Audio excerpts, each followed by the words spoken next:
Mbak, iki kita patok iki kan tak andurkene sithik to. Ya, Mas. Era.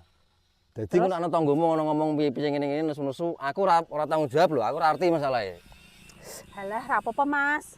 Mbak Dia paling ra ngerti. Paling nek ngerti to, nesu siluk wonge. Bar kuwi ngombe udang jahe. Lho. Ki ana apa iki? Lho. Lah kok patok desane kok geser ning kene iki? Napa ki, Mbak? Halah, Mbak, iki lho aku mau ngluruske tok. Ben ra bengkong kaya lambene wong nesu. Bengkong apa? Bengkong apane? Lho iki lho maju nang tanahku. Maksudmu ki piye to iki? Iki to, Mbak. Iki aku manut karo sing pesen no. Lah aku ora mudeng to. Era. Lah aku nek ora manut, iku aku iso dikuwarat lho. Lho, Mas, iki sing bener to, Mas. Iki kan patoke desa, dudu dolanan cah cilik, mbok geser-geser ngene iki. Ya Allah to, Mbak.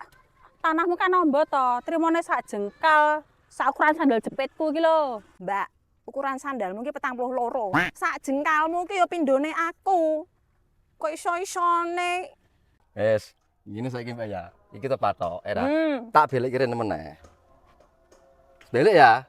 Tapi sok neh aku moh kejerit ning gone sirotane mak-mak. Lho ya ora ngono to, Mas. Sampeyan to milih ya sing bener to. Ora manut wong kuwi. Aku lho niatku apik malah mbok salahno. Aku trimone mung ngrapekke. Ora meh ngrebut lemahmu. Ngerti apa ora? Yalah ngrapekke apa? Ngrapekke kok maju ning tanahku. Ngrapekke iki lho sak desa sisan dirapekke. Angel.